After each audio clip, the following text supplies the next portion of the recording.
মুহাম্মদুর রাসূলুল্লাহকে আল্লাহ মাকামে মাহমুদ দিবে, মাকামে মাহমুদ।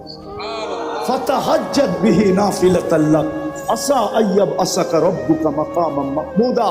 মাকামে মাহমুদ দিবেন, নিয়ে যাওয়া হবে, উনি বসবেন না ওই চেয়ারে। যেই চেয়ার আল্লাহ কুদরত দিয়া বানাইছেন, একটা দুটা চেয়ার আল্লাহ বানাইছেন কুদরত দিয়া, একটা নিজের যেটার নাম কুরসি, আরেকটা বানাইছেন বন্ধুর জন্য যেটার নাম মাকামে মাহমুদ। বসবেন না, হাত রাইখা দাঁড়ায় থাকবেন। আল্লাহ বলবে বন্ধু বসেন, বসবো না কেন? উম্মতকে প্রতিশ্রুতি দিয়ে আসছি হাউজে কাউসারে সাক্ষাৎ হবে, উম্মতকে নিজের হাতে পান করাবো। আমি বৈশা গেলে পিপাসিত উম্মতকে কে পানি পান করাবে? বিদায় আমি বসবো না, আমি তো হাউজে কাউসারে ছুটে যাব। আল্লাহ বলে তারপরে বসেন, বলে তারপরেও বসবো না। বলে কেন? বলে আমি মিজানের কাছে ছুটে যাব। আপনি প্রতিশ্রুতি দিছেন আমাকে সালতু তা শাফি তুষাফা, আপনি প্রতিশ্রুতি দিছেন আমাকে সাউফা ইউতিকা রাব্বুকা ফাতারদা, আপনি প্রতিশ্রুতি দিছেন লা ইউখজিকা ফি উম্মতিক। আমি মিজানের কাছে দাঁড়াবো, পাল্লা যদি সামনে না ঝোঁকে তাহলে প্রতিশ্রুতিকে কাজে লাগানোর জন্য ওইখানে হাত উঠায় চাইতে শুরু করব। আল্লাহ পাল্লা তো সামনে ঝুঁকে না, ঝুঁকায় দেন না। ওইখানেই সুপারিশ করতে শুরু করব, ওইখানে দাঁড়াই চিৎকার দিব আমি রাজি হব না, না না না, পাল্লা কিন্তু ঝুঁকে না। ওইখানে থেকেই বলবো আমি লজ্জিত হয়ে যাব, উম্মতের পাল্লা সামনে ঝুঁকে না।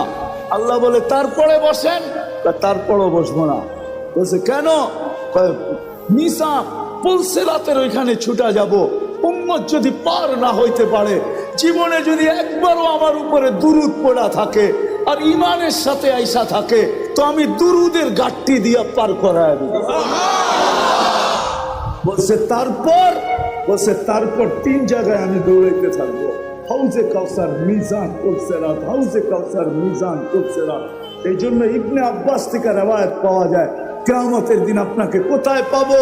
বলছে 3 জায়গার যে কোনো এক জায়গায় পাবে, মিজানে, পুলসিরাতে, হাউজে কাউসারে। আমি 3 জায়গায় ছুটতে থাকবো। যেই নবী কিয়ামতের দিন আমাদের জন্য ছুটবে, আজকে উম্মত ওই নবী ছিলেন। শব্দটা বললে দিলে লেগে যাবে, লানত আমাদের জিন্দেগির উপরে। আজকেও বেঁচে আছি ওই নবীর কারণে, নাইলে বহু তাকে ধ্বংস করে দিত। আমার জাতির, মুসলমান জাতি 99% বিজাতির এশকে দেওয়ানা, বিজাতির এশকে, ভালোবাসায় দেওয়ানা। যুবক 1 সপ্তাহ পর্যন্ত চুলের স্টাইল দেখতে থাকে অনলাইনে, 1 সপ্তাহ। ঈদের সময় টানা 1 সপ্তাহ দেখতে থাকে শুধু চুলের স্টাইল। তারপরে দেয় স্ক্রিনশট নিয়ে, তারপরে যায় সেলুনে, আমাকে এই স্টাইলে কাটা দেয়।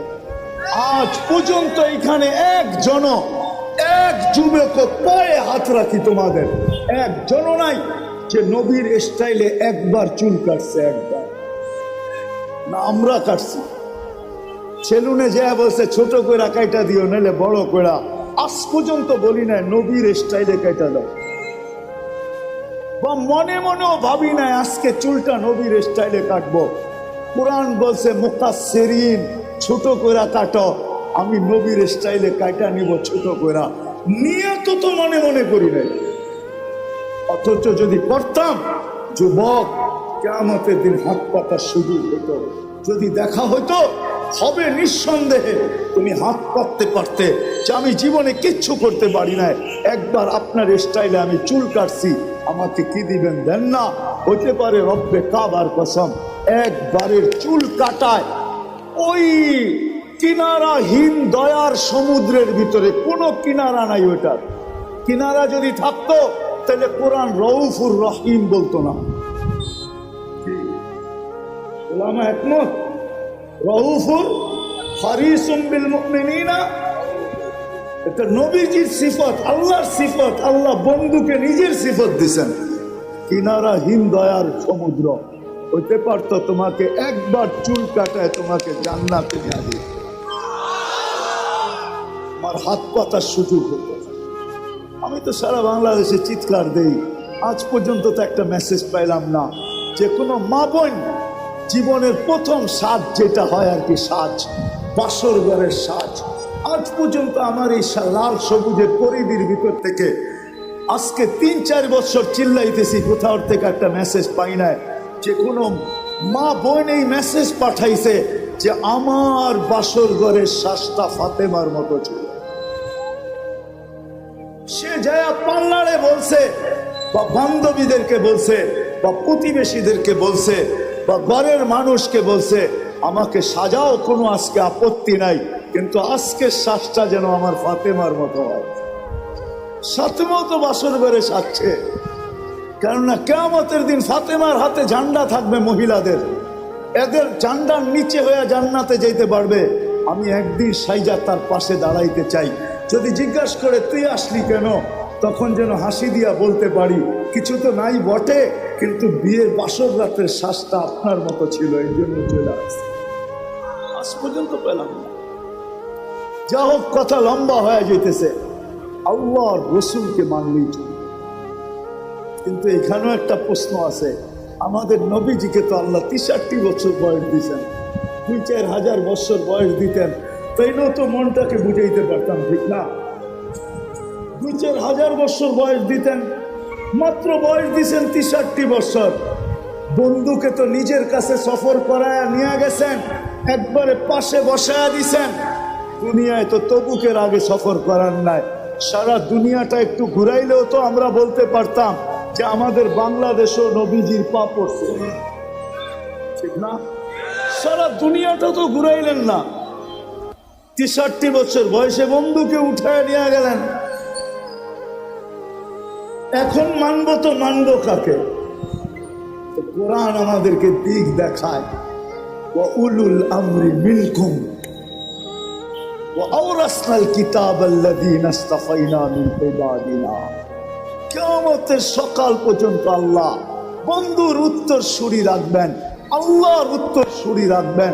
যাদেরকে আল্লাহ নির্বাচিত করে উত্তর সুরি বানাইছেন তাদেরকে কিয়ামতের সকাল পর্যন্ত রাখবেন। নবীজির উত্তর সুরি কিয়ামতের সকাল পর্যন্ত থাকবে। যারা হক্কানি ওলামা এবং আল্লাহ ওয়ালা, এরা হলেন নবীর উত্তর সুরি, এরা কিয়ামতের সকাল পর্যন্ত থাকবে। হুকুম আসছে, এদের কাছে আমাদের জীবনী আদর্শ সুরক্ষিত থাকবে। আল্লাহ রসুলের আদর্শ কিয়ামতের সকাল পর্যন্ত এই সমস্ত হক্কানি ওলামাদের কাছে সুরক্ষিত আছে। এই জন্যই এরা আজকে এই আয়োজন করছেন আপনাদের কাছে নবীর ওই আদর্শকে পৌঁছানোর জন্য। এই জন্যই ওলামারা কুরবানি দিতেছেন। তাহলে আমি তো বলি, বলেন আপনাদের ইউনিয়নের নাম কি? কি? আমদিয়া, হ্যাঁ ঠিক না? ইউনিয়নের ভিতরে সবচেয়ে কোন ইমামের বেতন আছে 30,000 টাকা? 25, 20, 15, এটা মনে হয় আছে, 15 আছে, ঠিক না?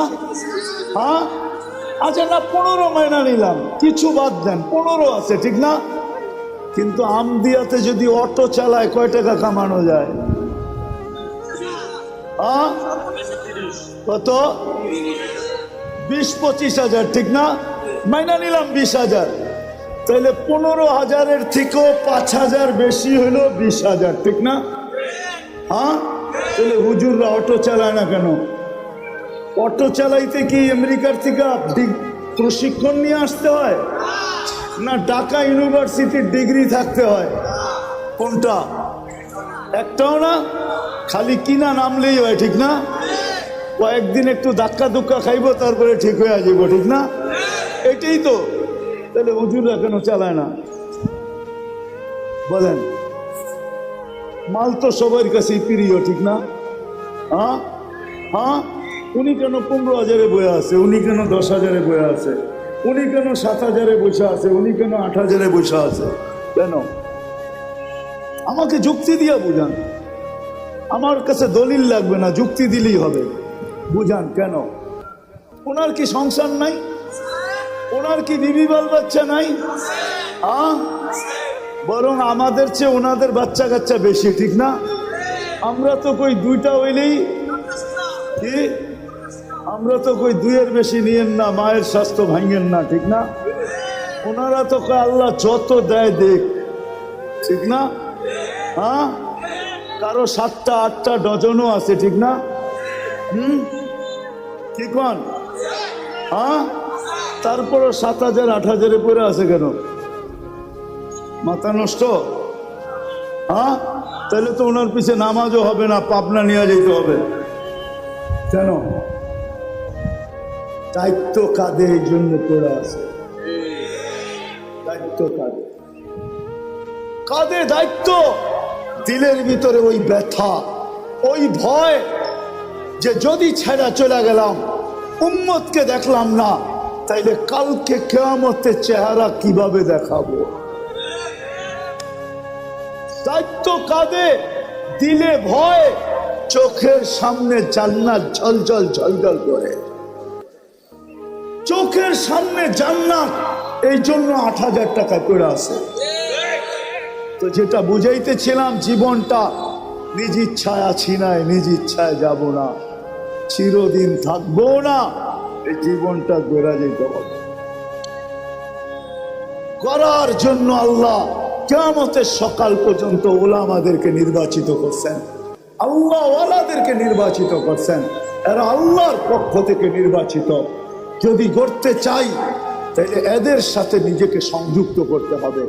যে যত এদের পিছনে চলবে, এদের কথা এদের কাছে জিজ্ঞাসা করা চলবে, এদের কথা মাইনা চলবে, তত বেশি তার জীবন গড়তে থাকবে, যত বেশি সম্পর্ক গড়বে। আজকে যতটুকু গড়ুক আর না গড়ুক, কালকে কিন্তু গড়বে, এটাতে কোনো সন্দেহ নাই। কেননা এই উম্মতকে আল্লাহ ডাইরেক্ট জাহান্নামে পাঠাবে না, সিদ্ধান্ত হইলেও পাঠাবে না, এক জায়গায় জমা করাবে, যেখান দিয়ে এই উম্মতের ওলামারা জান্নাতে যাবে। যখন ওইখানে পৌঁছবে, আল্লাহ বলবে যে যাকে চিনো ধরো। এরা কিন্তু সুপারিশকারী, সুপারিশ করতে দেরি, আমি মঞ্জুর করতে দেরি করব না। তখন সবাই ওলামাকে ধরবে। তখন ওলামাদের আওয়ামের জন্য আজকেও এদের দিলে ব্যথা আছে, যদিও বুঝাইতে পারি না, বুঝে না, কিন্তু কালকে বুঝবে, ব্যথা এদের উঠবে।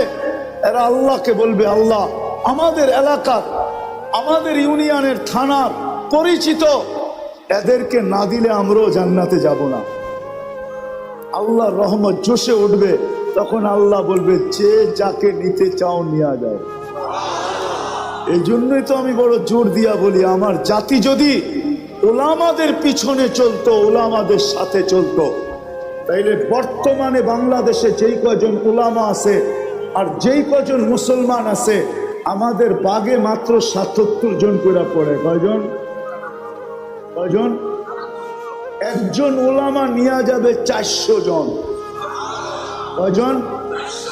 যাদের উপরে জাহান্নাম ওয়াজিব, এমন লোকদেরকে 400 জন নিয়ে যাবে। একজন হাফেজ নিয়ে যাবে 10 জনকে।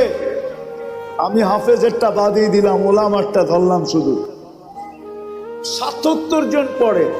তারপরও আমাদের কোটা পুরা করতে, 323 জন আমাদেরকে ডাইনে বামের থেকে আইনা কোটা পুরা করতে হবে। বাংলাদেশের মানুষ আমাদের বাগে পড়বে মাত্র ৭৭ জন। যদি আমার জাতি ওলামাদের পিছে চলত, ওলামাদের সাথে চলত, ওলামাদেরকে মহব্বত করত, ওলামাদেরকে ভালোবাসত, এদের সাথে উঠা হইতো, বসা হইতো, এদের সাথে চলা হইতো, এদের সাথে ফিরা হইতো, এদের সাথে খাওয়া হইতো, এদের সাথে লওয়া হইতো, এদের সাথে ভালোবাসা হইতো, এদের সাথে মহব্বত হইতো। আর সবচেয়ে বড় কথা, এটা নাও হইয়া যদি আমার জাতি ওলামাদের উপরে আঙ্গুল না উঠাইতো, তাইলেও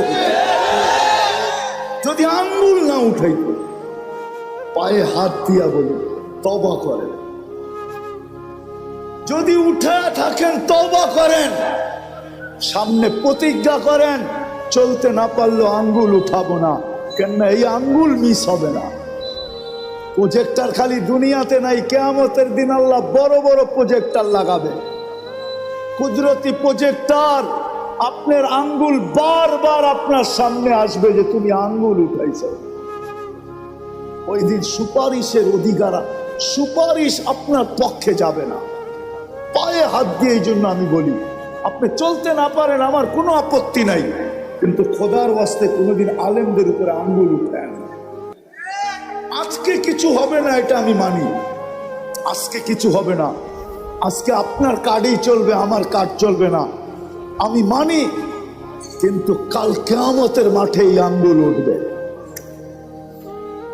এই জন্য আমার জাতি যদি কমসে কম আঙ্গুল না উঠাইতো, আমি তো বলি এই পোশাকেই তো আমি সারা দুনিয়া যাই, 99টা দেশ তো এই পোশাকেই দেখছি, এখনো তো যাওয়ার সুযোগ আছে, আল্লাহ সুযোগ দিয়া রাখছেন, কিন্তু আমার এই পোশাকের উপরে তো আমি দুনিয়ার কোথাও আঙ্গুল উঠাইতে দেখি নাই। আমার দেশে যতটুকু আঙ্গুল উঠায় দুনিয়ার কোথাও আমি দেখি নাই যে আমার এই পোশাকের উপরে কেউ আঙ্গুল উঠেছে যে তুই এটা কি পরলি। বরং আমি তো বলবো আমার এই টুপিটা সারা দুনিয়ায় যতগুলা প্রশংসা কুড়াইছে, আজ পর্যন্ত মনে হয় কোনো ব্যক্তির সাফারি কোট, দামি দামি ব্লেজার আজ পর্যন্ত এর অর্ধেকও কুড়াইতে পারে না। অর্ধেক কি, 4 ভাগের 1 ভাগও না। আমি তো স্টেজে বসে বলতেছি, যত এয়ারপোর্টে টুপি দেখা বলছে your cap is very nice, তো টুপিটা তো বড় সুন্দর। মুসলমানের তো টুপি দেখি, তোরটা তো অন্যরকম, এই ব্র্যান্ড তুই পাইলি কই? আজ পর্যন্ত টুপি যতটুকু কুড়াইছে। এই জন্য আপনাদের পায়ে হাত রেখা বলি, জীবন গড়া যেতে হবে, কাটায় গেলে চলবে না। এই জন্য আসেন, আসেন 2-3টা কথা বলবো, আসেন প্রথমে যা গেছে গেছে, এটার জন্য তওবা করি। রাজি? তাইলে হাত উঠায় বলি আল্লাহ তওবা করলাম।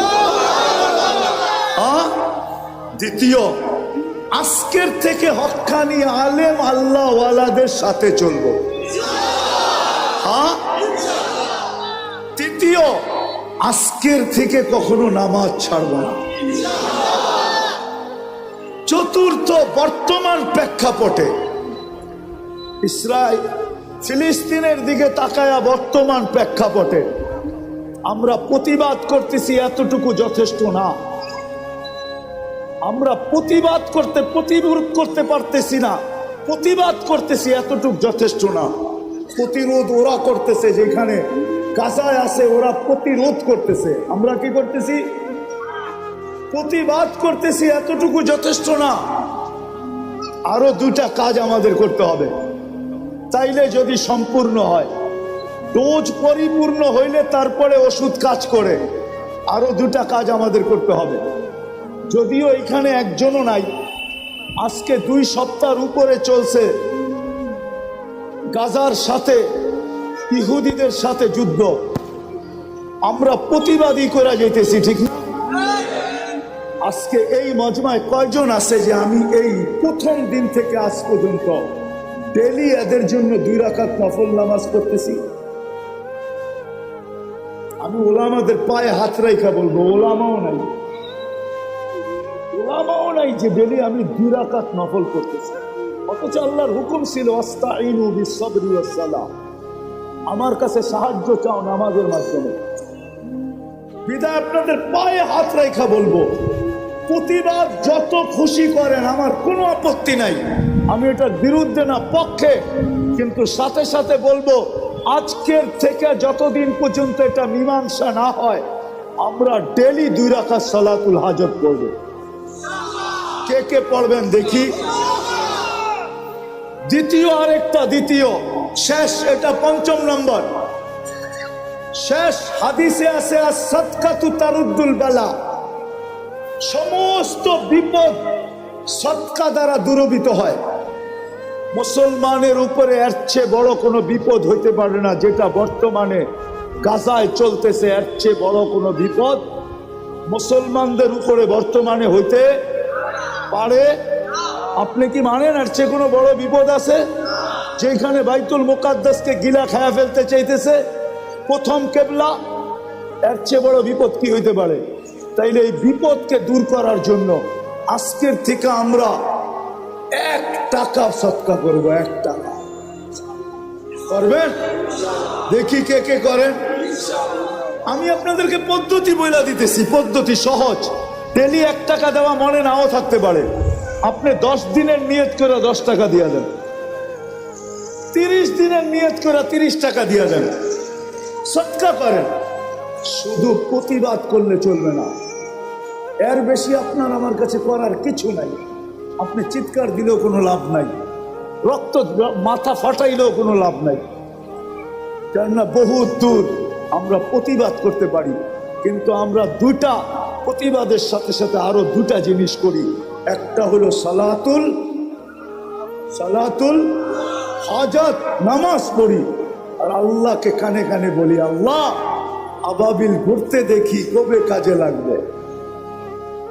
আল্লাহকে বলি, আল্লাহ আবাবিল উঠতে দেখি কবে কাজে লাগবে। মশা আমাদেরকে কাটতে দেখি কবে কাজে লাগবে। চিৎকারের ফেরেশতাকে ঘুমাইতে দেখি কবে কাজে লাগবে। বাতাসের ফেরেশতাকে ঘুমাইতে দেখি কবে কাজে লাগবে। জিবরিল এখন তো আর ওহির বাহক না, তার 600 ডানা কোন কাজে লাগবে? সেজদায় পড়ে আল্লাহকে বলি না, বলবেন? আল্লাহ আমাদেরকে আমল করার তৌফিক দান করেন। ওমা আলাইনা ইল্লাল বালাগ।